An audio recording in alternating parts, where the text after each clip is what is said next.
What's going on, everybody? It's your boy Corbin, the Serpent Tongue Skipwith. And Ren, the Berserker Marabou. And this is SAGAS. It's SAGAS. Oh!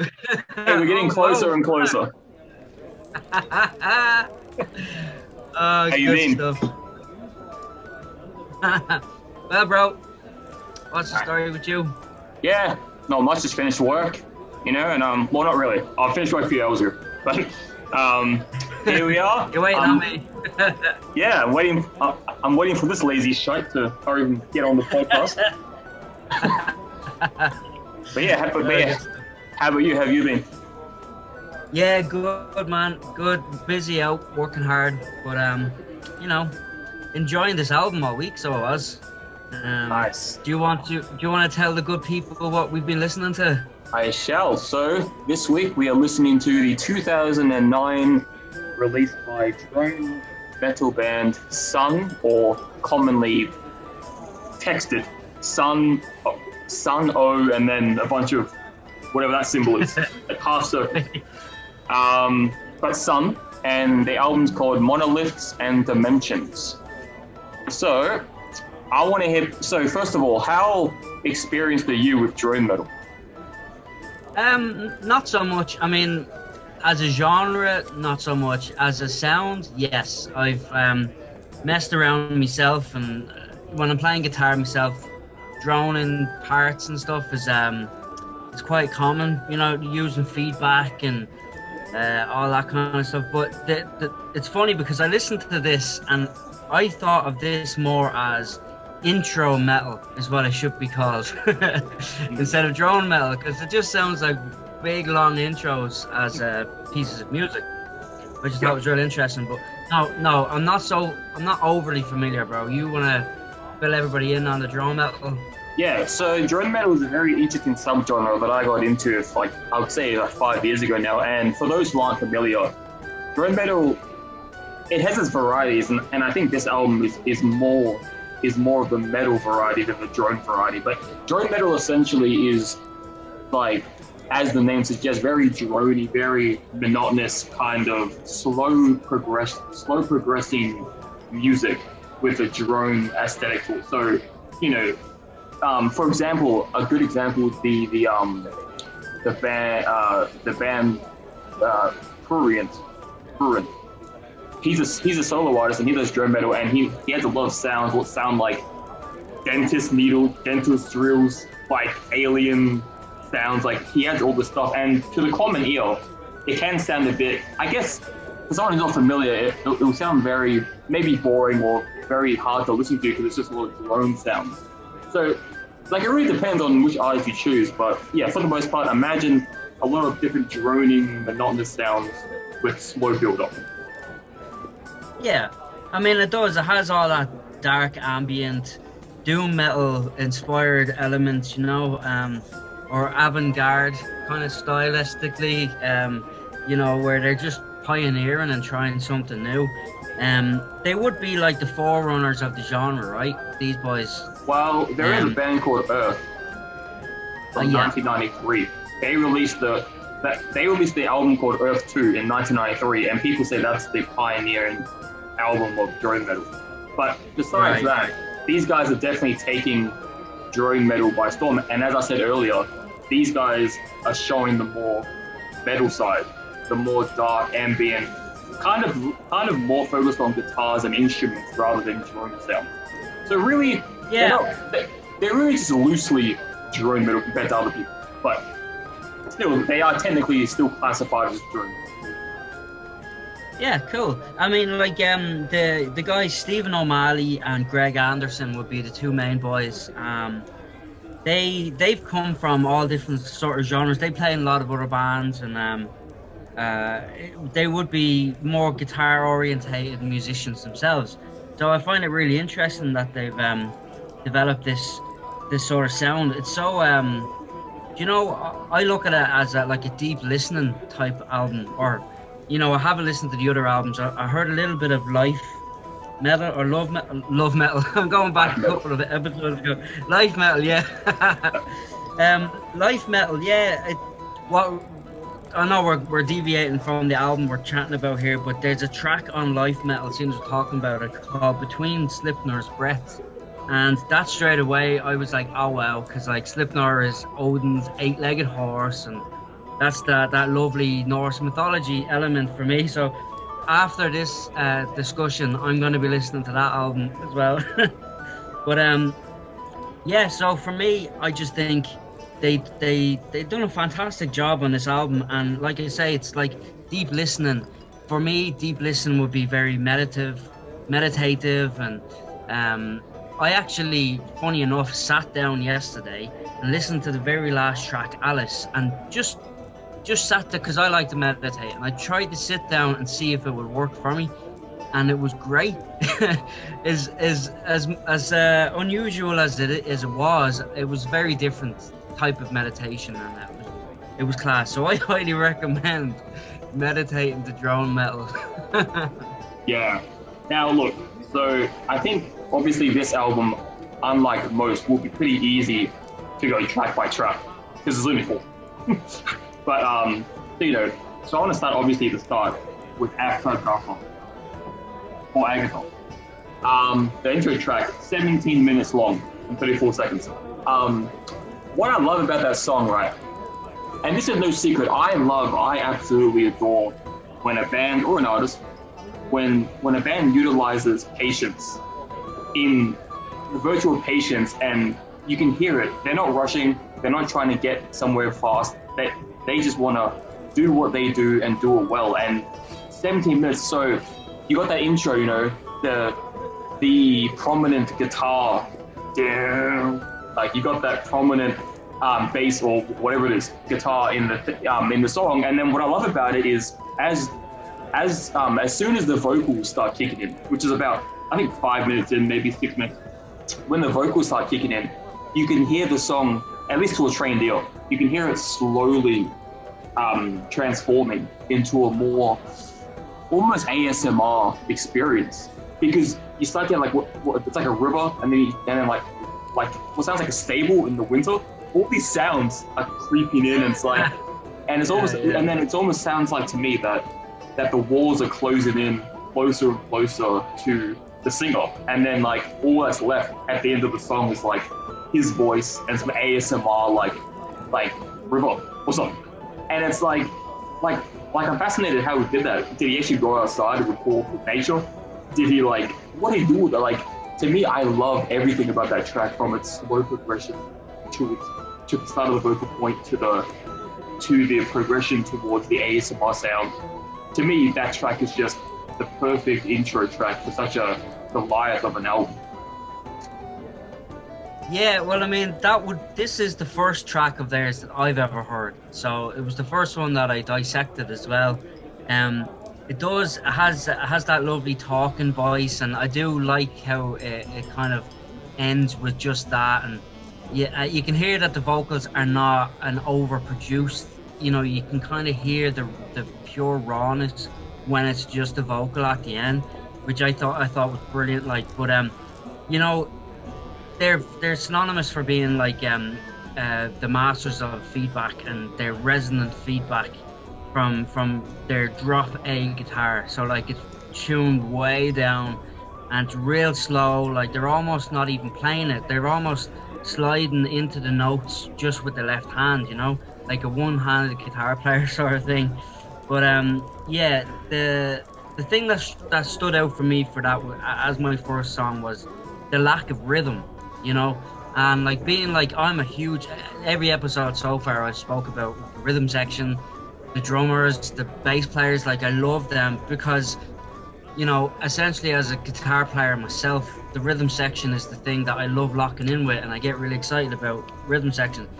But there's a lack of rhythm, but I just find it's astonishing how that they keep in such a solid time, even when they're playing live. It's mind-boggling.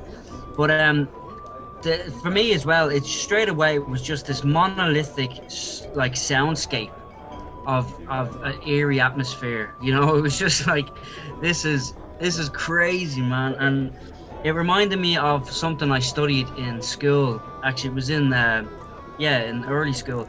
It was there's a composer called Raymond Dean, and he has a I don't know what you'd call it, a piece of music that's very famous over these sides of these waters, should I say. It's called Sea Changes, and it's this very like, it sounds very random, and you know, I think but learning that in school, I can appreciate what these guys are going for, because it's that slow drag out, and like you said, like it's amazing how much patience they have as players, you know, like they're not rushing it, they're trying to create this like overbearing vacuum of sound that just sucks you in, which is absolutely amazing. So yeah, I definitely, for my first track that I've heard, I'll give it a big thumbs up, I think. But then I got more into the other tracks. Like when I heard Big Church, I was like, oh right, okay. Now this, it all made sense for me then, like, you know. And apparently they use stuff from this track that they never used on other albums, like the Sinister Choir stuff and that. Did they not use that kind of stuff before, bro? Yeah, normally, this is the first time they really deviated from more drone and transformed to more metal. Because before this, like I've heard their past discography, before this, it was very drone-esque. So they kind of separated themselves from the herd with this specific album. But I will ask you, is there any chance you can pronounce that word under Big Church? Does your version have the full the word on the what? Big Church.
If that is what they done, it's pure genius. If it's not what they done, then I'm gonna do that myself. But it's because when you hear the vocals, the choir, it just, something doesn't match up. That it's not human. It's not being sung live in that performance. It sounds like they're sampled through the keys, and they're, you know, anybody that's listening to this, let us know, or tell me I'm crazy, but like, you know, it'd be interesting to find out either way, like, but that's what it sounded like to me. But so yeah, the sinister element to those vocals as well, it's just it does send chills. It's quite movie-esque, quite Halloween vibe, but it's very cool. It's very, very cool. But then for me, Hunting and Gathering was an interesting one because of the riff. It was the first time you heard a real clear riff, and you know, I would love to hear, I know that this is against everything that they do with their, it's more of an artistic thing, but I would love to hear that riff played with a nice stoner rock kind of groove underneath it. and I'm sure there's people that have put drums to these tracks on YouTube and stuff, but I might even do that myself just for a bit of fun, just to see what it sounds like. But that song has one of my favorites, which you know well, it's one of my favorites. throat singing. It's kind of like throat. Yeah, it's kind of like throat singing, right? But it's like Mongolian throat singing. Yeah, exactly. But it's that straight away drew me in. I was like, nice. I can dig this kind of thing. But actually speaking of riffs, was Joey Preston? He's a guy that's been in and out helping the boys quite often. Was he in the Melvins? I heard some rumor that he was in the Melvins for a short time. I'm not 100% sure. Yeah, I'm pretty sure. Yeah, I think he was. Yeah. Yeah. That's the whole. Yeah, that's the whole Seattle vibe anyway. Because those boys would have.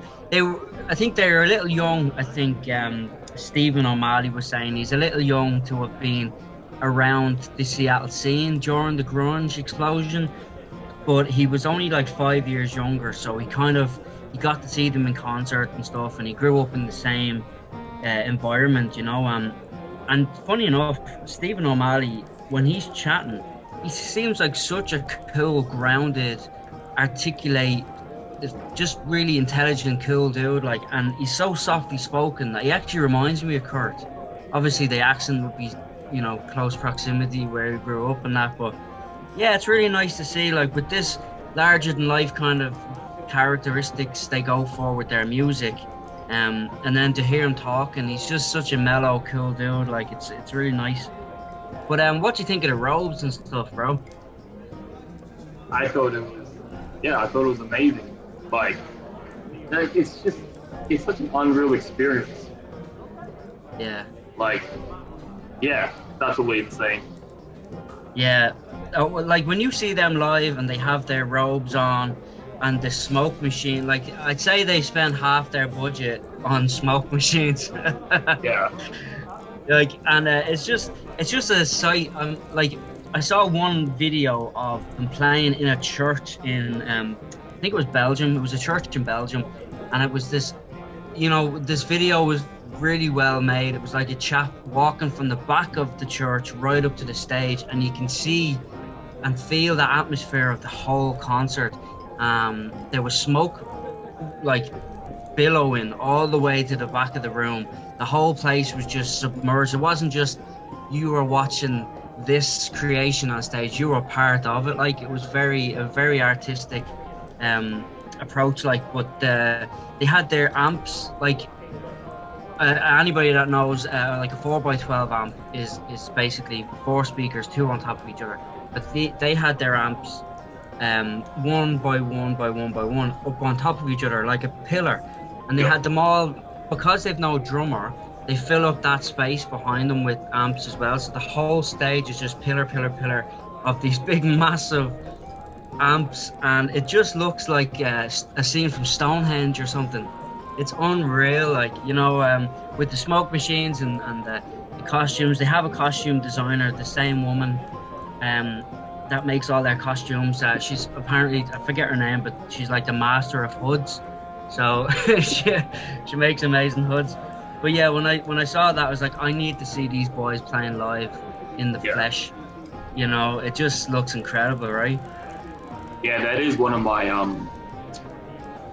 bucket lists, to see them live. And actually, I've been wanting to interview one of the members for ages. It's hard to get in contact with them. But what's interesting? The song "Hunting and Gathering" was actually listed by Jason Ellis, who's an Australian fighter and podcaster. He named it the heaviest song of all time. I think that's pretty interesting. But that aside, I think it's only fair to further cement this album's legacy by just mentioning a few of the personnel. Well, not the personnel, but a few of what was going on with the album. Because to me, as I showed you yesterday, how insane this is.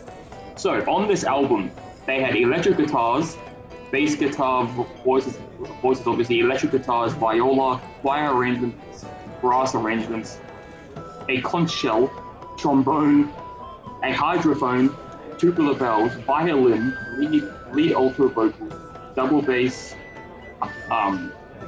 quarter, male choir, trombone, 2, 3, and 4, concert bass drum, man's choir, a Korg MS-20, a clarinet, a bass clarinet, an alto flute, a trumpet, a harp, English horn, piano, French horn, and choir soprano. And that's just half of what I sent you yesterday. Like, that is insane. Like, I wonder how much that cost all up to get in. It's like, because we were talking about Dimmu Borgir, their album Abracadabra, and like how much effort they put into that. Like, to me, seeing this personnel, it's like, holy shit, like, that's insane. Like, the effort, the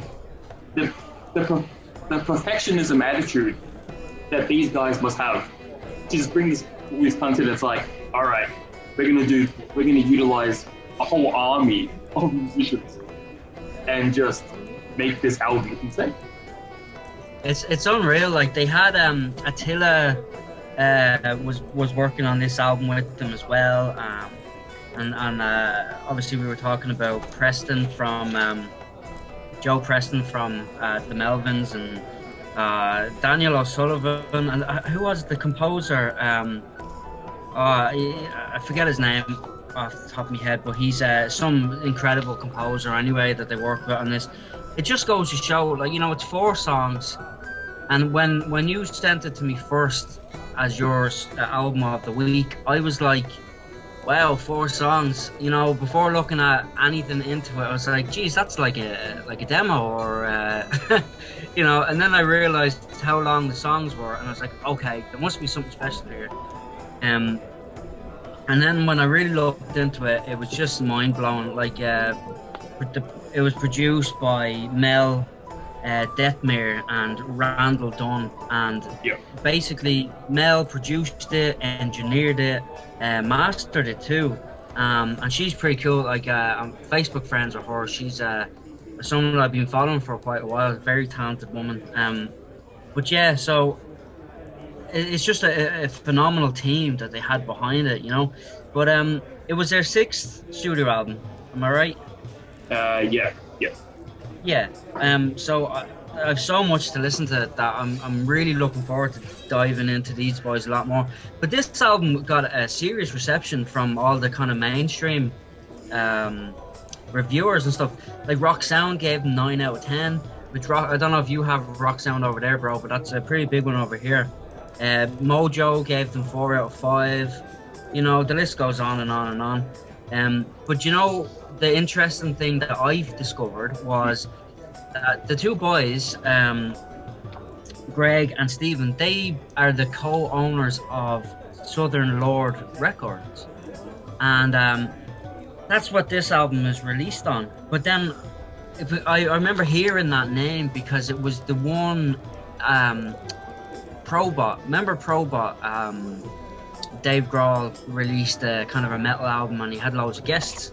Yeah. I'm considering doing that soon for one of our podcasts. But so Probot's album was released on Southern Lord Records as well, and it kind of all ties it in together because these boys are from Seattle. Obviously, Dave Grohl, Seattle, synonymous with that as well. I just thought that was a really interesting twist and connection there. You know, I was like, oh wow, that's really cool. But then I found out something that's more humorous than anything. There's a lawsuit.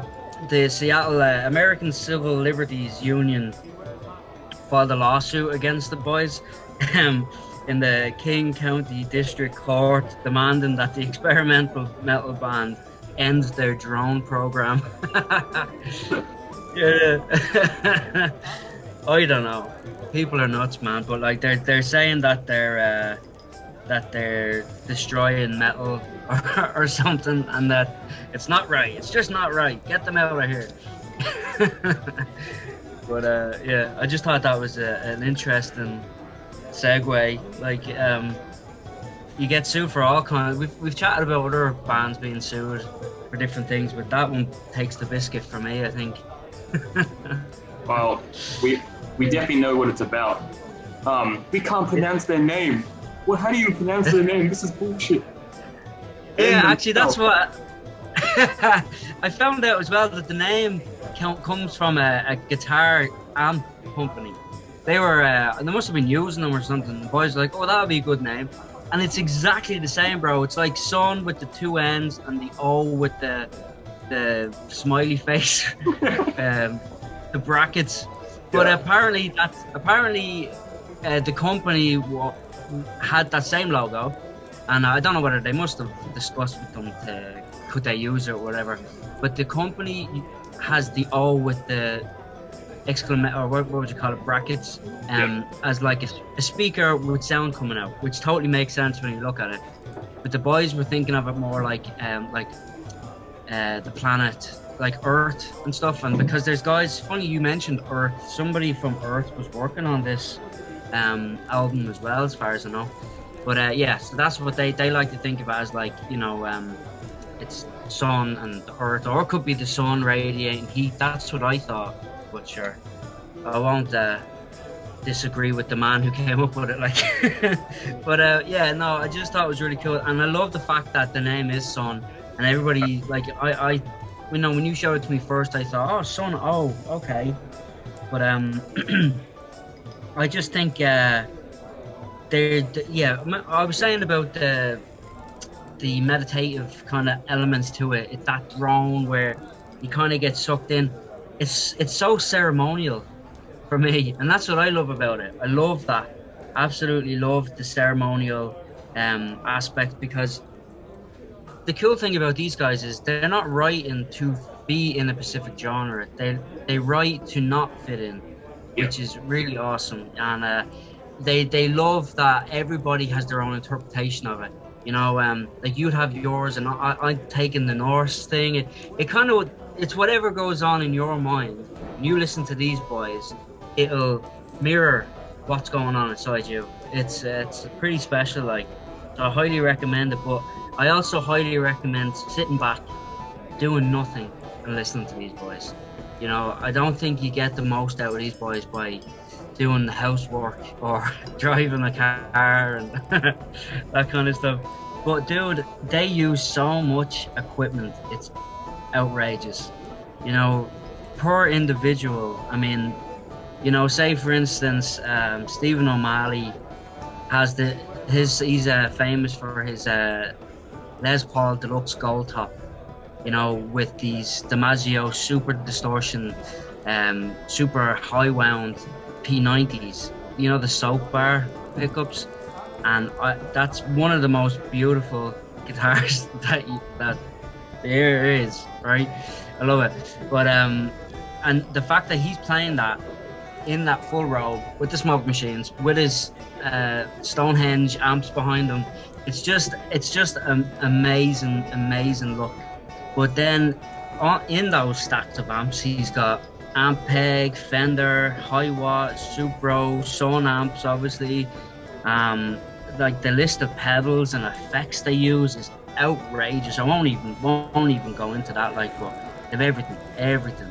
It's actually quite an interesting list, and it puts my gear to shame here behind me, bro. Like, and that's just per person, you know. Like, it's just outrageous. I'm sitting here looking at it all, just going, oh man, I'm so jealous. It's like Homer Simpson looking at Donald. Like, yeah. But yeah, I don't know. The last track in the album is just phenomenal, though. Alice, isn't it, bro? What do you think of that one?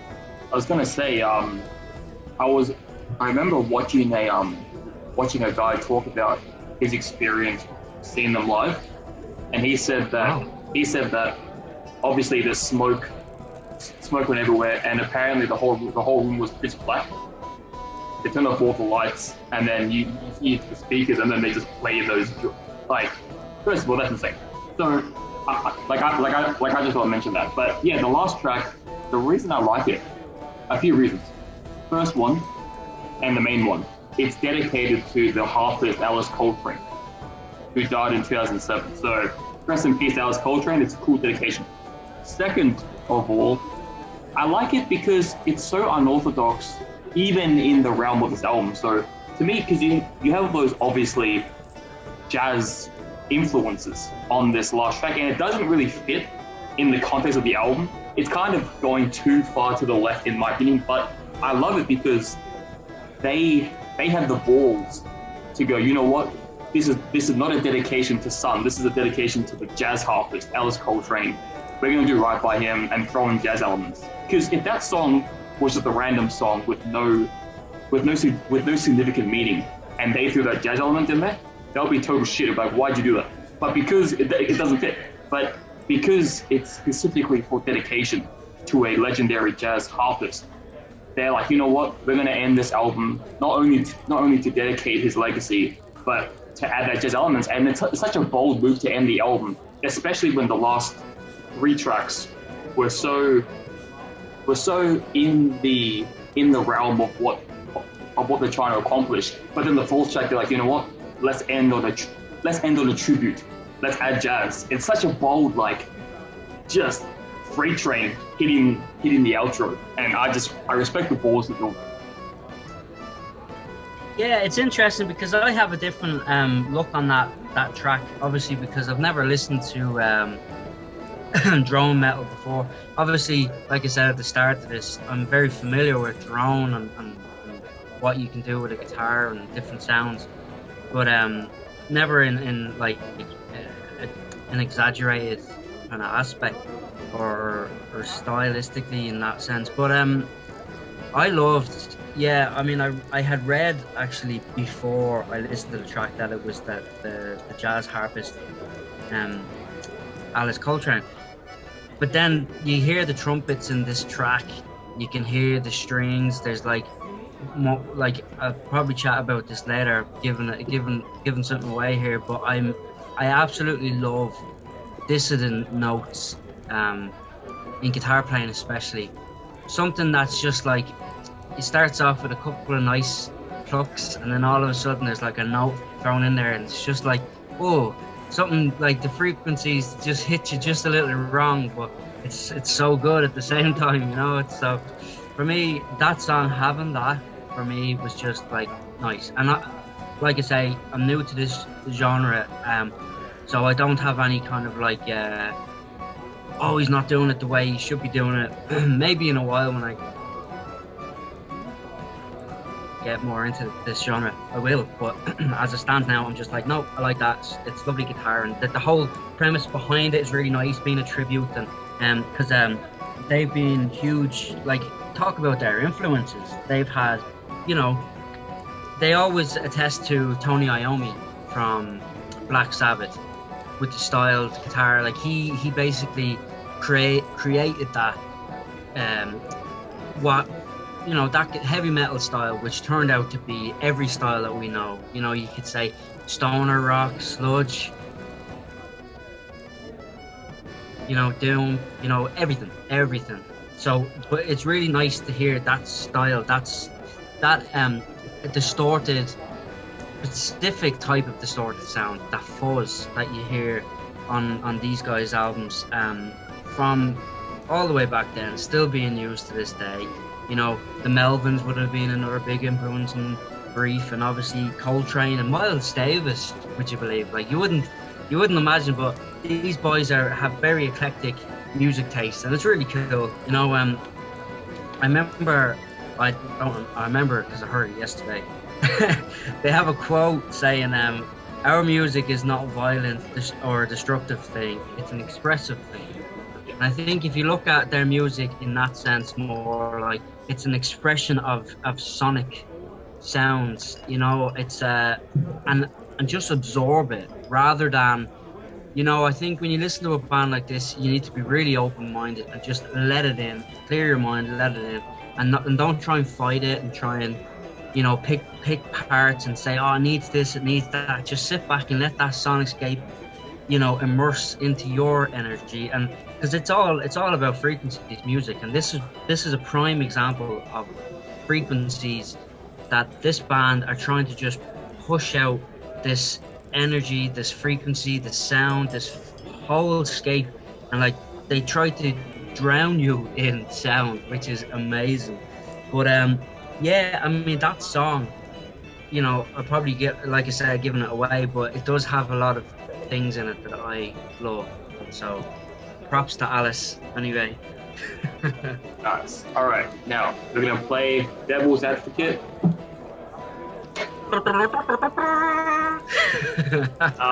All right, so for me, best track is the opening track. I don't know, to me, the whole transformation from that engulfing guitar riffs to that vocal transition to the ASMR style is just incredible. Like, it has so many stages for one song. Sure, it's a long song, but still, so many stages for one song, and it's like, and then it ends on such a primal, minimalistic note. It's like, oh, that's cool. I guess, I don't know, the creativeness I love.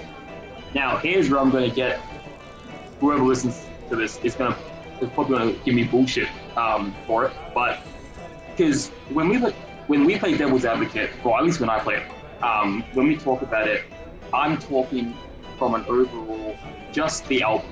I'm not, like, for me, Devil's Advocate isn't about why they did it or how they did it. I mean, it's about how, and it's about how it fits in the album with completely no bias, just based on the songs and the music itself. So for me, for that reason, I have to choose Alice as the worst. Only because that weird, it's if you think about it without any context, if you had no idea that this was a tribute to a jazz musician, to me, those 3 songs beforehand were dark, brooding, ambient, droning. They were exactly what it was meant to be for the album. And then all of a sudden, you know, you're zoning out and you hear this jazz influence out of nowhere, and you're like, that's a weird choice. But then obviously it's not weird once you know why. But I had to be unbiased in this situation, and because of that, because of the stylistic change out of nowhere, realistically I have to choose Alice.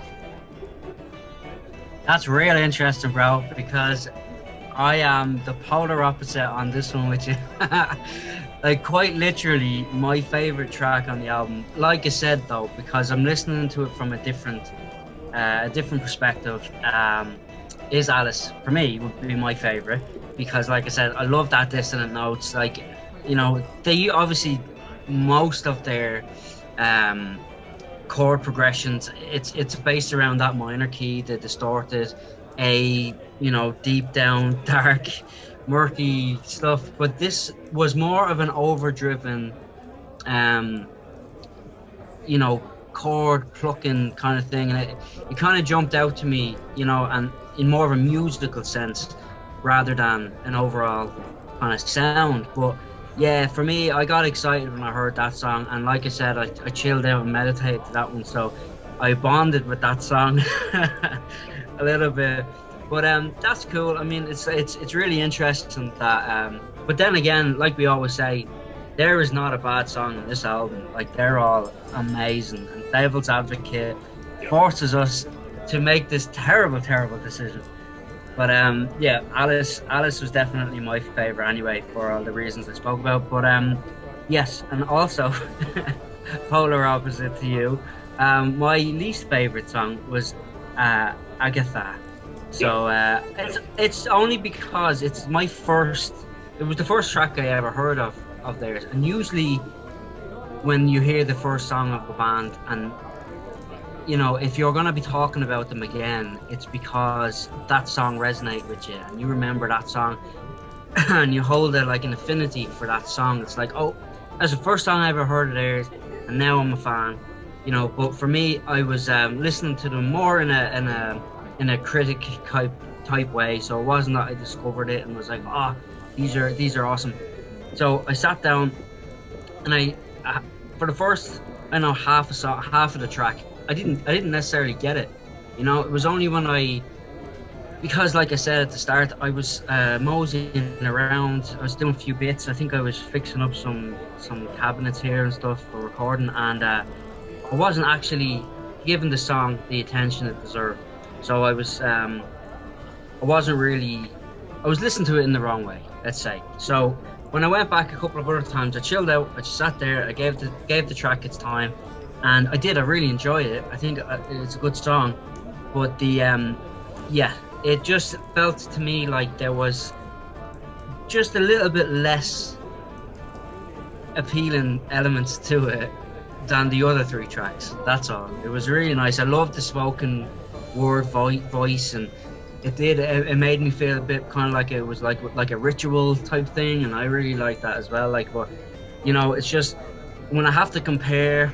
Alice has the dissonant notes, the lovely trumpet and stuff like that, which probably doesn't make sense in the genre. And then you've got, you know, the awesome riff in Hunting and Gathering that I can't wait to hear myself playing drums on that later on. And then Alice, or not, a Big Church with all that lovely sinister choirs and all that amazing stuff, and the interest in whether it's keys or not keys and choirs. So it just, in comparison, the thumbs down goes to Agatha, just because there's too much else to compete with for me. That's all. Yeah. Nice. All right. So do you want to do like sponsors and shout outs? Yeah, I suppose. Well, this week I want to make sure and say hello to OG Big Sean, because all of our podcasts now are on the United Music Mafia Roku and Amazon channel. Woohoo! We need a big cheer there because we're doing the cheer. Nobody can see it, but we're doing a big cheer. Yes. So thank you, Sean, and thank you all the team, Sam, Frank. You're all amazing. Really appreciate the support. Plus, also, as always on a Sunday, this episode will be aired on. You're either listening to it now on that particular amazing radio station, Inner Demon Radio, ran by Mr. Sid. And we had a really cool interview with Marabou, Ren Marabou and the Berserkers, with Sid and Bob from Inner Demon and Bad Bones. Legends. So it was a really nice chat. So if you want to go and check out who's behind Inner Demon Media, you can check out our interview and you can see Sid and Mr. Bad Bones himself, Bob Bones. Yeah, so that's, I just want to shout out them two sets of collectives of amazing humans. What about you, bro? Yeah, well, as far as shout outs go, just just everyone who supports me on my review group, which is back in full action. My vacation's over. I'm now doing reviews again. So I'll be doing that every day, like this week, every day already. I was already booked out when I came back. So check me out on there, Relentless Reviews of Chords. You'll find my Facebook, Chord and Skip It. I'm the admin. Message me if you want singles, EPs, mixtapes, albums, anything. I'll review it. And yeah, that's. But today I'm going to make a special announcement, an unofficial sponsorship that I want to make.